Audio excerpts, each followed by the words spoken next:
Hello, I'm Traci Lesneski, CEO and principal of MSR Design, an architecture firm located in Minneapolis, Minnesota.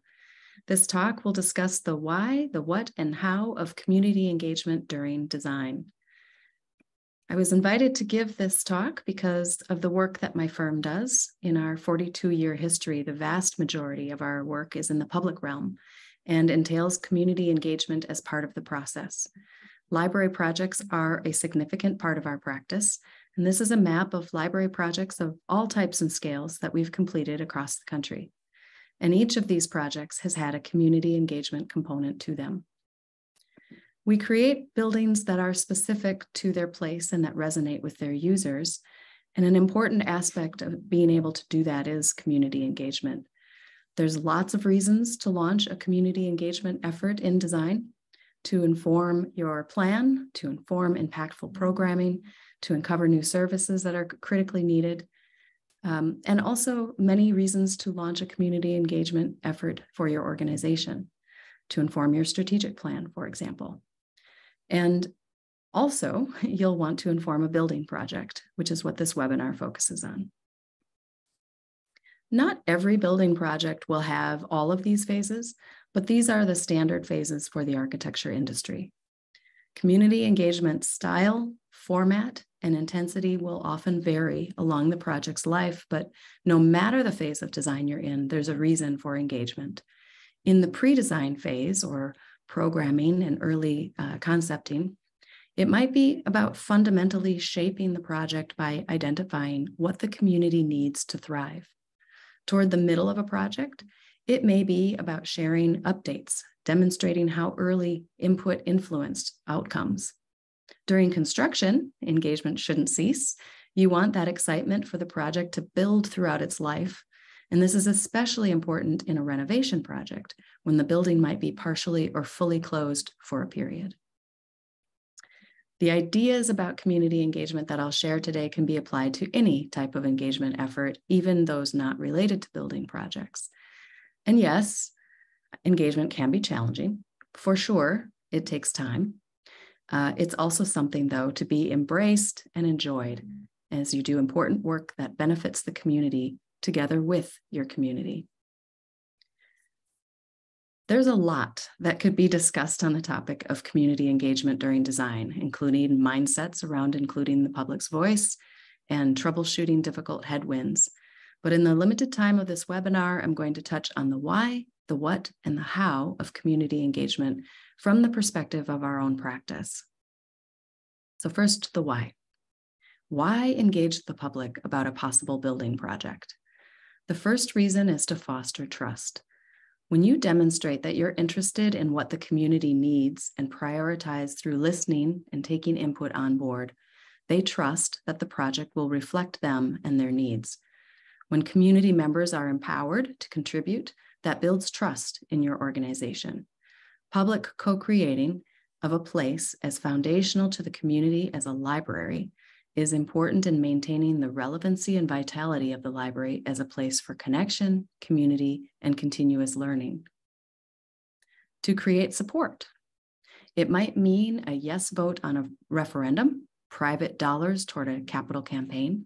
It might also just mean goodwill and excitement about the potential project, the potential that the project brings to your community. All of these things are important to your project's success. When community members feel like their opinions were considered, they are more likely to support your project, even if they don't agree with every decision you've made along the way. To increase awareness. Nothing worse than having a public vote on whether a project should move forward, and the majority of voters didn't even know about that project. Community engagement generates understanding and excitement for a project and awareness of how it serves the community. And I should note here that when I say community, I mean that broadly. That can be community in a municipal setting, can also be community on a campus. So these ideas that I'll share can relate to really any type of library. And finally, reason to engage the community in your project is that you make better and more relevant decisions that are aligned with your community's diverse needs and their priorities. Engaging the community generally results in not missing or overlooking opportunities to create added value. Your design team will also be better equipped to design a project that works for and resonates with the entire community. This image is about the strength and resilience created by biodiversity in the natural world. In other words, the weaving together of many aspects of a place that makes that place stronger. In a similar way, weaving together the diverse hopes, desires, needs, and priorities of a community delivers a stronger, better vetted project. And bringing the community with you on that project journey creates the community support for your project too. Now the what. So what is community engagement? It might be easier to describe what it isn't. It's not one and done. It's an ongoing conversation about your project. The level of detail will evolve as the details fill in on your project. It's not single purpose either. It's not only about delivering information and not only about receiving input either. A feedback loop is important to successful community engagement, and I'll talk more about that later. Community engagement is contextual. Successful engagement does not happen in a vacuum. What worked once on a project may not work again.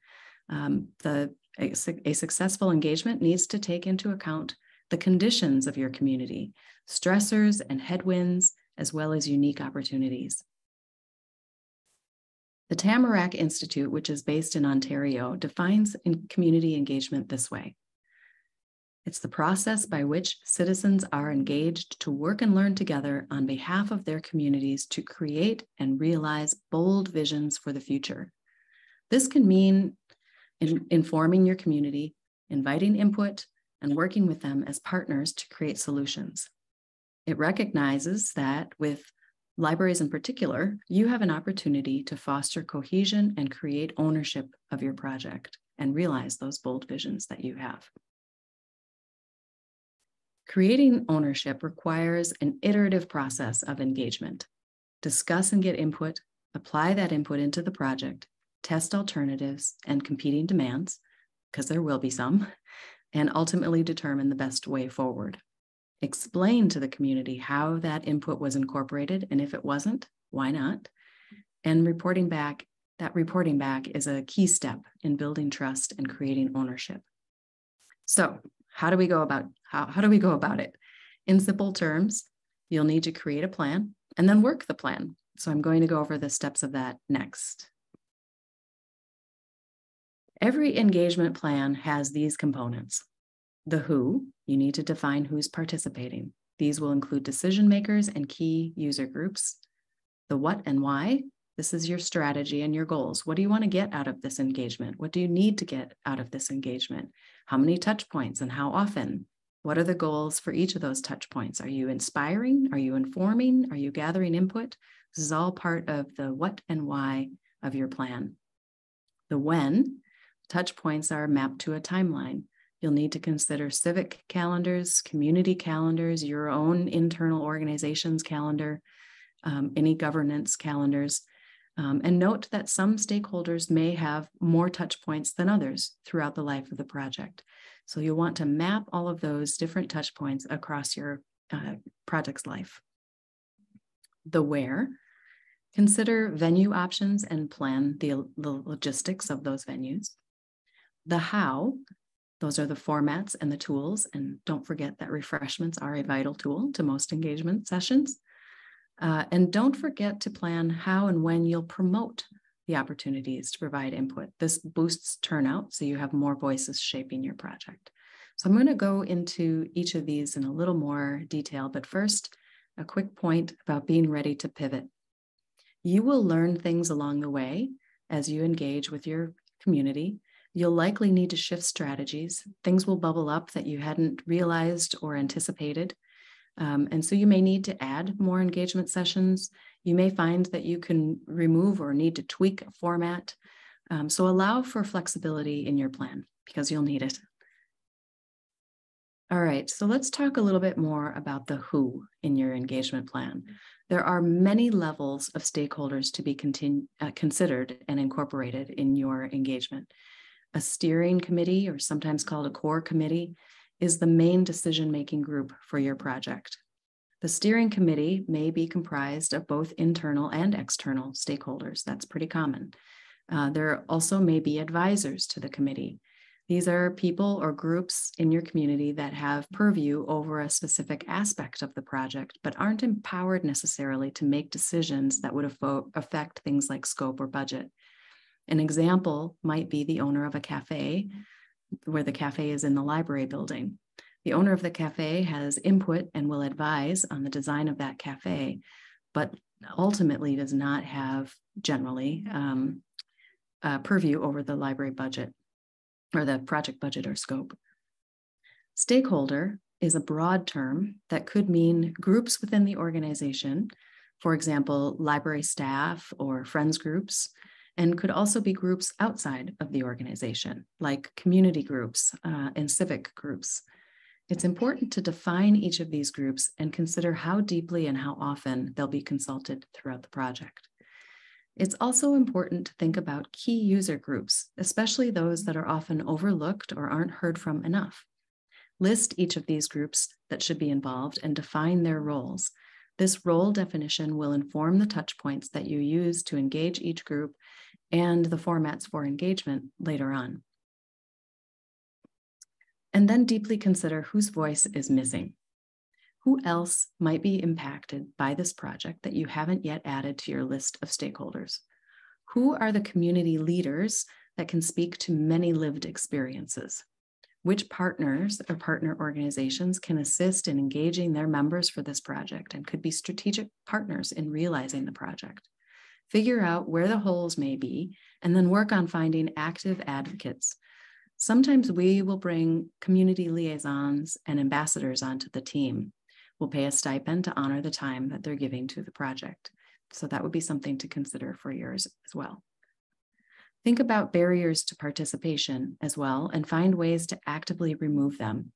Things like childcare, transportation, certain days of the week or times of the day can present real barriers for some people to engage in the work of your project. We've had clients provide on-site babysitting for large in-person events. We've had clients provide parking vouchers or arrange for shuttles or bus passes. Particular venues may also present physical or emotional barriers for some people. So think about that and try to vary the venues, or even better, go where the people are. Be that traveling engagement fair. At the very minimum, you should vary the times of week, times of day, and formats so that community members can find the way to partner with you that's on their terms. So the what and the why. The what and the why is your strategy. What do you hope to achieve? What level of influence will each group have? Be explicit and make sure that they understand what kinds of aspects of the project they have influence over. The International Association for Public Participation, or IAP2, has great guidance and tools on their website. You can scan the QR code on the screen now to get to their website. One of the tools is this spectrum of participation. It defines the relationships respectfully and clearly and provides the appropriate language about each stakeholder group's decision-making influence. Most projects will weave back and forth along this spectrum. For example, at the beginning of a building project, there is more opportunity to collaborate with, partner with, and empower the stakeholders to make big decisions that would affect scope and budget. Toward the end, as most decisions are made, you may simply be informing the stakeholder groups of progress in the project or key milestones. The next step in creating your engagement plan is thinking through the schedule. And I know this looks very complicated, so I'll break it down a little bit. Basically, what this is showing is mapping out a project schedule across the calendar and indicating that there are certain milestone moments in the project. So you see along the bottom, the deliverables that are mentioned. And also that each touch point actually is a series of touch points, meaning there are a variety of formats that are used at each point along the project's life in which we were engaging. So think about things like how many touch points is right for your community. There's a lot of factors that will go into answering that question. How aware of the project is your community? How complex is the project? Are there headwinds related to funding or site selection? Are you renovating or abandoning a beloved community asset? Might there be strong emotions about that? Generally, the floor, or the place we start, the minimum number of engagements, is 3. And that's because you use 1 to establish aspirations and discuss the opportunities. You use the next one, to share back what goals were created based on that initial feedback from round 1. And you confirm what was heard, make sure that you fill in any gaps. And then the final one would be to show how input has shaped outcomes. And again, that's the minimum that we would use. And this image does show 3 rounds of engagement mapped through just the programming and concept phase of a project, and how each round of engagement includes those multiple touch points. In this case, there were pop-ups, open houses, and interactive workshops, with a couple of multilingual surveys online and duplicated in paper format, offered simultaneously so that those who preferred to engage from the comfort of their home or office could do so. And this would be a good time to mention that robust engagement is time-intensive. Reaching diverse groups requires creative thinking, flexibility, and yes, a lot of time. Often it's necessary to identify which groups are easy to reach and could be handled by internal staff, library staff, and which engagements utilize a consultant like your design team. Your consultant is likely willing and able to do all of that engagement, but time is money, and sometimes projects cannot afford that sort of robust engagement. All right, so now the how in terms of formats. As you create your engagement plan with your design professionals, you'll also be discussing how. What should each engagement entail for the format, the duration, and the tools that you'll use? This is not something that you'll want to leave to the last minute if you want successful engagement, but rather it's an aspect of your project that should be well considered, calibrated to the phase of project that you're in, and any specific headwinds you may be facing. There are many effective formats to choose from. The key is using a variety.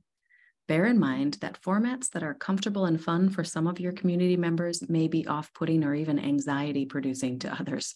So use a mix of in-person, analog, digital tools, and consider those barriers to participation as you create your plan. For in-person formats, you could consider an open house. An open house is most effective later in the project since there is more to engage around in a quick, casual conversation, which open houses usually are effective to do. I highly recommend providing food and community crafts or something like that. This open house that you see on the image here attracted nearly 1,000 people to discuss and share ideas about our project with the City of Madison. You might have a few staff members wander the local community fair or farmers market with a short 3-question verbal survey. This can be a way to reach people that might not already be aware of the project. You could even hand out a postcard advertising your next great event that has a QR code to an online survey that's a little longer. Building projects have a way of bringing up a lot of strong emotions at times, both positive and negative emotions. An effective tool is to hold an interactive workshop. Our go-to tool here is to break into small groups to discuss a prepared set of questions. These are key questions that have been considered well with our clients and core steering committee members to make sure that we're getting at the right kinds of issues for that particular project and community. After first setting the stage, explaining what's expected of the group and what the agenda will be, we allow time for each small group to discuss one of those key prompts or questions. And then we also allow time for each small group to share back to the full group between each prompt. This tool or method of working together through these key prompts and questions can diffuse some of those deep emotions, can also prevent one person from dominating the conversation. And it allows space for everyone in the room to voice their opinion and for others in the room to hear multiple viewpoints that may not align with what they had in mind. And that helps broaden awareness of the many competing demands that most building projects will have. It's also really fun and high energy, and it's a great community builder. Some key things to think about when meeting in person is the venue accessible? Is it welcoming to all groups? Can people hear what's being discussed no matter where they are in the room? If the acoustics are challenging, bring in microphones. It's worth it to do so. And for stakeholder questions, either have someone run a microphone over to them or repeat the question for the group so that everybody feels engaged and part of the process. Consider putting subtitles or notes on slides so that people hard of hearing can read along. Think about, do the furnishings in that space or venue support the style and format you have planned? If you'll be showing materials like slides, can everybody see them? Do you have interpreters, including ASL interpreters, available? All right, so now some virtual ideas. Even post-lockdown from the pandemic, it's a good idea to mix in some virtual formats.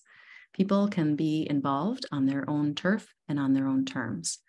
Surveys are always effective. Just keep them short. Use simple language and or images to make sure that people understand what you're asking. Ideally, you offer surveys in multiple languages when that's important in your community. And you can insert postcards and bookmarks into reserved materials with a QR code with a link to an online survey. You could leave a stack of those postcards or bookmarks around places in town that people frequent. And of course, use your social media channels and those of your municipality or campus to push out the survey to. When the project is a bit further along, and we have images to show people for fine-tuning a project design or just to share back how we've incorporated input previously, we've held Zoom drop-ins. It's like a virtual open house with casual Q&A. We just advertise that the Zoom call will be open for 4 hours during the day, and people pop in when it's useful for them. For stages of the project where we want to get a lot of new ideas cooking, like at the early stages I was mentioning before, we've used online version of that interactive workshop I described, using Zoom breakout rooms, polling, and sometimes even background music to keep it engaging. Being online isn't always as easy for many to stay focused. And so we use a lot of different tools to keep the energy level high. You could also do the tried and true comment board, using online tools for commenting, posters that hang in your library space or around town, or getting even more creative, like this example of adding your ideas on leaves and pinning them to the idea tree. In this case, each leaf color represented a specific prompt or question for the public to comment on. So a few things to think about when you're engaging virtually. Think about access to the technologies and tools, or even to the internet. Can you offer mobile Wi-Fi hotspots or lend laptops? Offer surveys in the key languages of your community. If you want to use postcards, work with local businesses and destinations to get permission to leave stacks of them around the community. Consider a drop-in making activity that's available for a few weeks. Create a few key prompts about place, something like, where is your favorite place to study? Ask people to make something that represents that to them. And if staff are available to be at those drop-in activities, engaging in conversations about what's being made and the meaning behind that, and making sure to capture that in notes is really impactful and can deepen the engagement. And when it's time to share how the input has informed the building design, consider that there's many ways to communicate. Not everyone reads drawings the same way and with the same ability. So ask your design team to use a variety of ways to describe the design as it progresses. And be sure to explain the meaning of the drawings.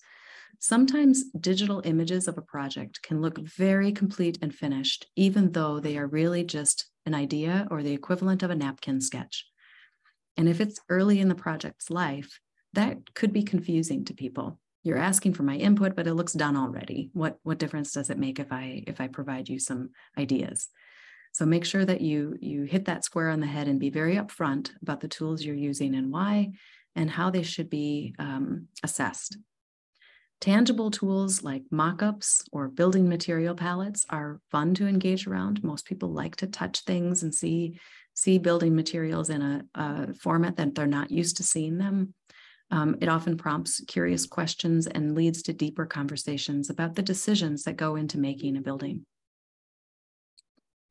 Okay, so now the where. The next aspect of your engagement plan is to identify a handful of locations you'll use throughout the project. The key again here is to vary the locations used for each touch point. And ideally, each touch point will have multiple formats and venues. Don't expect to have diverse voices represented if you're consistently holding meetings on the same day of the same week at the same venue. A few things to consider when deciding on a location for engagement are things like, how easy is it to get there? Is there mass transit or free parking nearby? Is the format going to be fluid or highly structured? And does the furniture and equipment in that venue support the format you have in mind? For example, an interactive workshop may need a way to show slides and have tables for small group work and have a place to tape up paper with people's comments throughout the engagement session. How are the acoustics? Is there a hearing loop, or can you bring in microphones, or both? Other logistics to consider and plan for are the items that make engagement just enjoyable for everyone, like easy access to the toilet rooms, or plenty of pens and paper so you're not scrambling for those last minute, and refreshments. I've mentioned this before, but you're asking people to give of themselves, and a little bit of juice, water, cookies, chocolates, whatever might be the case, or even a meal of sorts, some sandwiches, goes a really long way to keeping the energy level up and bringing people there to that engagement.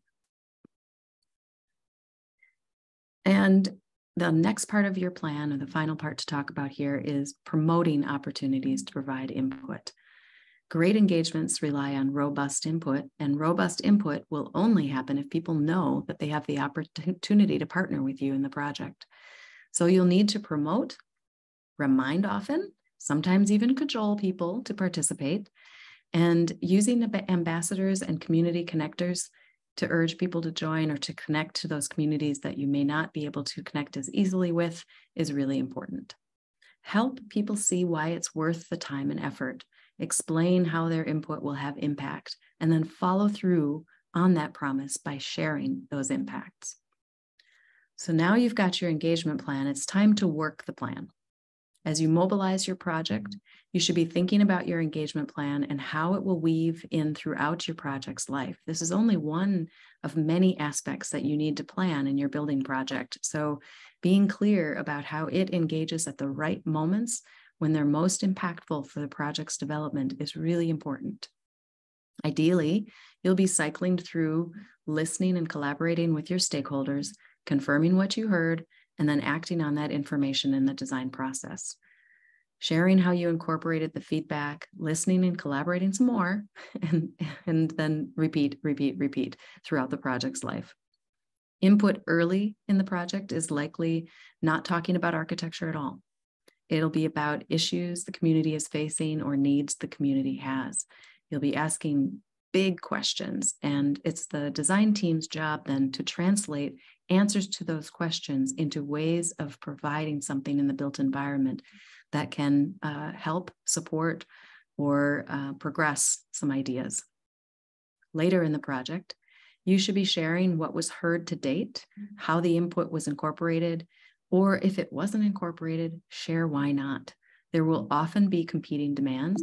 There will often be reasons why you aren't able to do something. It could be budget. It could be there's not enough room on the site for that playground that people wanted.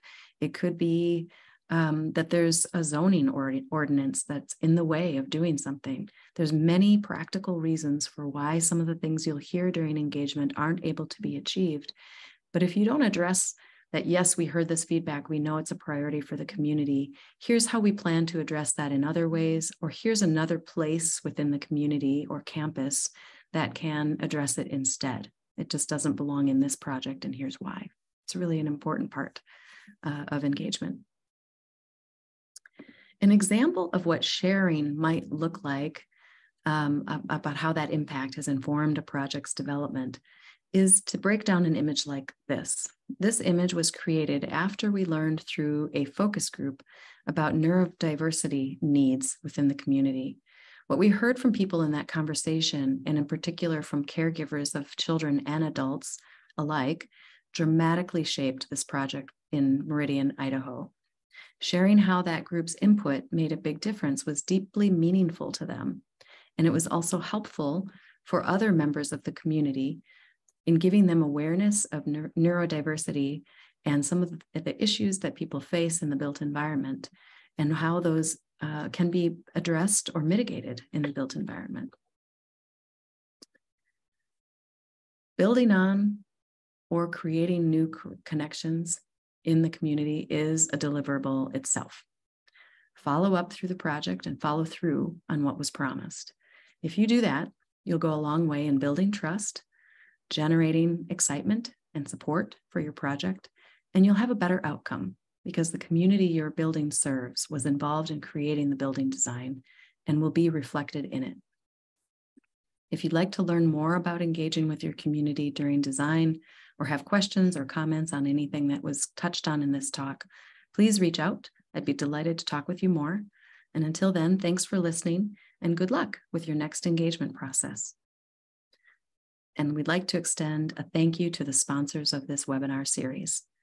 Thank you to Wisconsin Public Library Systems, IMLS, Wisconsin Department of Public Instruction, and Library Buildings and Spaces. Goodbye.